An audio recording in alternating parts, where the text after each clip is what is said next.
From the beginning, people thought in research that you don't have to look at women separately because they have the same biology and physiology and everything is the same. So then if it's only men in the study, you can extrapolate the results to women. But that's not true. And still it's not good. And when you read scientific articles still, they include how many men and women in the study there are, but they don't analyze the results. Is this drug, has this the same effect in women as in men?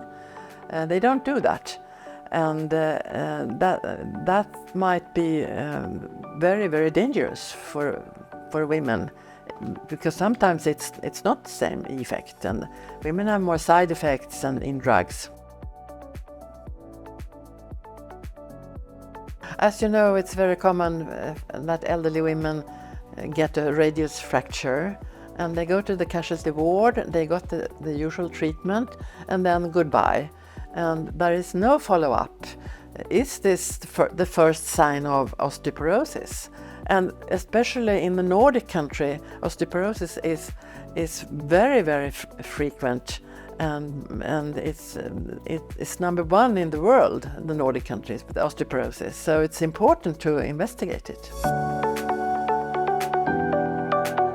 We know from studies that are made in Sweden that women and girls are home from school and work around 1 or 2 days every month due to period problems.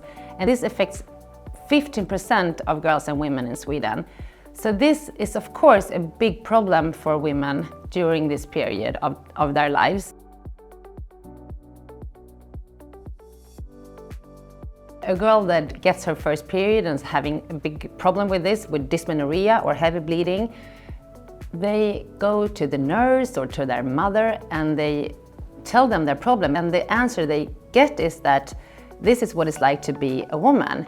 And as a gynecologist, I would say that this is wrong. There are so many good ways to treat menstrual bleeding, and there is no reason to have this problem every month. There is also this issue with dysmenorrhea and endometriosis. Endometriosis affects 1 out of 10 girls and women in the world. This gives a lot of problem in this woman's life. It means that she cannot work as other people who don't have endometriosis. She has a lower chance of having children, and it gives her a lot of pain and discomfort in life. I think there is a structural problem in society that women don't get enough of help for their bodies during the fertile period of life. There are so many women out there struggling with things that can be helped and fixed if they only get to see the right person and not get the answer that this is what it's like to be a woman. But this is not all.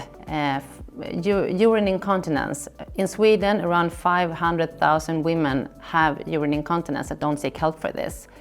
Premenstrual syndrome affects around 30% of Swedish women, and polycystic ovaries that can give you severe problems later on in life, and also a problem to become a mother. But I can go on forever. There are so many problems that we don't really focus on when it comes to women's health.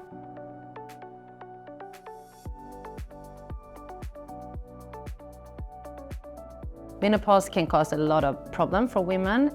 Around 60 or 70% has symptoms so severe that they need to see a doctor, but only a few gets the help that they need. 20 years ago, these issues about inequalities inspired me and colleagues to start the first in Europe Center for Gender Medicine at the Karolinska Institute. And still there is a lot of work to be done in 2023.